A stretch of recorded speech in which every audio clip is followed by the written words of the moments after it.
Hello everyone, इस video में हम बात करने वाले हैं आज पर्सनल इनकम के बारे में, जो कि इकोनॉमिक्स का एक बहुत ही इंपॉर्टेंट कॉन्सेप्ट है और पॉइंट है। पर्सनल इनकम क्या होता है, नाम से ही समझ आ रहा है। पर्सनल लेवल पे जो भी आप इंडिविजुअल लेवल पे इनकम करते हो उसे हम पर्सनल इनकम कहते हैं। थोड़ा सा समझ लेते हैं इन definition. Personal income in economics refers to the total income received by individual और हाउस होल्ड। घर की इनकम भी कह सकते हैं, बट मेजरली पर्सनल है तो इंडिविजुअल लेवल पे ही ज़्यादा फोकस रहता है। From all sources before taxes, ठीक है, ये ध्यान रखने वाली चीज़ है कि बिफोर टैक्सेस या और कोई भी टाइप के डिडक्शन से पहले जो आपकी इनकम आती है उसे हम पर्सनल इनकम कहते हैं। It compresses various types of income earn by individual like wages, salaries, interest, कोई इन्वेस्टमेंट करिए वहाँ से इंटरेस्ट आ गया, डिविडेंड्स हो गए, रेंट हो गए, ट्रांसफ़र पेमेंट्स। ट्रांसफ़र पेमेंट अगर आपको नहीं पता है तो जस्ट इससे पिछली वीडियो हमने बनाई है इकोनॉमिक्स वाले प्लेलिस्ट वाले सेक्शन में जाइए, वहाँ पे इकोनॉमिक्स वाली प्लेलिस्ट का एरिया है, वहाँ पे आपको मिल जाएगा ट्रांसफ़र पेमेंट। एक तरह की सब्सिडीज़ वगैरह हैं जो गवर्नमेंट प्रोवाइड करती है, तो ज़रूर देखना इसके बारे में वीडियो, ठीक है। तो ये सारी ओवरऑल चीज़ें आ जाती हैं पर्सनल इनकम में। कॉम्पोनेंट्स क्या हैं? कॉम्पोनेंट सेम चीज़ है पर्सनल इनकम में, wages and salaries, interest, dividends, rent, transfer payment, proprietor income. थोड़ा थोड़ा समझ लेते हैं। Wages and salaries, earning received from employment और वर्क परफॉर्म्ड, ठीक है। Interest, income earn from saving account, bond से आ गया, अदर इन्वेस्टमेंट से आ गया, तो उसे हम इसमें कैलकुलेट करेंगे। Dividend, payments receive from owning share in companies. बहुत सारी स्टॉक मार्केट में ऐसी ऐसी कंपनियाँ आती होती हैं जो कि डिविडेंड्स देती हैं, अच्छा डिविडेंड भी देती हैं कई काफ़ी परसेंटेज में।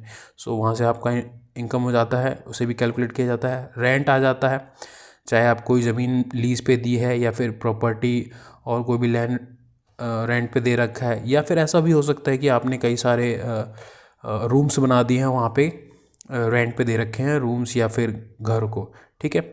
ट्रांसफ़र पेमेंट, गवर्नमेंट के द्वारा पेमेंट मिलती है, such as social security benefits हो गया, अनएम्प्लॉयमेंट के लिए भत्ता जो मिलता है उस टाइप की भी चीज़ें आ जाती हैं इसमें, वेलफेयर पेमेंट्स आ जाती हैं। इसके ऊपर वीडियो बना रखी है, ज़रूर देखें। Then proprietor income, earning from owning and operating a business, simple सा फंडा है। तो ये सारी चीज़ें पर्सनल इनकम में आ जाती हैं। फिर आ जाता है सिग्निफिकेंस, क्या है, क्या इसकी इंपॉर्टेंस है, क्या इसका इम्पैक्ट होता है, उसके बारे में समझते हैं। इकोनॉमिक इंडिकेटर है ये, इसका सिग्निफिकेंस है, इससे ये चीज़ पता चलती है कि एक इकोनॉमी देश की कैसी परफॉर्म कर रही है, ठीक है, वगैरह वगैरह। पर्सनल इनकम इज़ अ की indicator of economic wellbeing of individual and house hold, ठीक है, तो दैट्स वेरी इंपॉर्टेंट। देन आ जाता है स्टैंडर्ड ऑफ लिविंग। ये भी समझ आता है पर्सनल इनकम से कि एक ओवरऑल देश में स्टैंडर्ड ऑफ लिविंग कैसी चल रही है। अच्छा इनकम मतलब अच्छा स्टैंडर्ड ऑफ लिविंग बंदा मेंटेन कर सकता है। Higher personal income generally indicates higher standard of living, greater purchasing power वगैरह वगैरह। देन आ जाता है कंज्यूमर स्पेंडिंग। अगर अच्छी इनकम आ रही है तो डेफिनेटली आप कंज्यूमर स्पेंड कर सकता है, उसके पास डिस्पोजेबल इनकम होगी। जस्ट हम डिस्पोजेबल इनकम की वीडियो बनाएंगे, उसको भी जरूर देखना।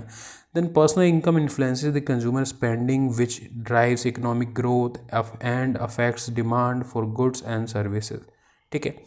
अच्छा, इसका फॉर्मूला समझते हैं, छोटा सा ये है, सिंपल सा। यहाँ पे आता है personal income is equal to national income minus में कॉर्पोरेट टैक्स माइनस में अनडिस्ट्रीब्यूटेड कॉर्पोरेट प्रॉफिट्स प्लस में ट्रांसफ़र ऑफ पेमेंट्स। इसके ऊपर ज़रूर समझे क्या चीज़ें हैं ट्रांसफ़र पेमेंट, ठीक है, वीडियो है। अगली चीज़ आती है इम्पैक्ट ऑन इकोनॉमी। इकोनॉमी देश की अर्थव्यवस्था पे या फिर किसी भी अर्थव्यवस्था पे क्या इम्पैक्ट होता है, चाहे वो राज्य हो सकता है या शहर हो सकता है। Changes in personal income can affect overall economic activity as higher levels. मतलब अगर इनकम की लेवल हायर बढ़ रही है, पर कैपिटा इनकम हायर हो रही है, to boost the consumer spending and stimulate economic growth, ठीक है। जब आदमी के पास पैसा आएगा तो आदमी इसमें खर्चा भी करने की सोच सकता है, वो इन्वेस्टमेंट भी कर सकता है, बहुत सारी चीज़ें होंगी, तो इकोनॉमिक एक्टिविटी बढ़ती है। पैसे जेब में आए बंदे के और बंदे ने दोबारा खर्च किया, इकोनॉमी में वापस उसको पंप कर दिया, तो उससे ना साइकिल बना रहता है इकोनॉमी का, इकोनॉमी ग्रो करती रहती है देश, किसी भी देश की अर्थव्यवस्था। Personal income data helps policy makers and economist assess the economic health, कि देश की इकोनॉमी या किसी भी देश की या राज्य की इकोनॉमी कैसी है, उससे समझ आता है कि पर्सनल इनकम लोगों की क्या है उसके हिसाब से। The population and make inform decision regarding physical and monetary policies, ठीक है। तो ये सारी चीज़ें ओवरऑल आ जाती है पर्सनल इनकम में। आशा करता हूँ इस वीडियो से आपको अच्छी जानकारी मिल गई होगी। मिलते हैं अगली वीडियो में, तब तक के लिए नमस्कार।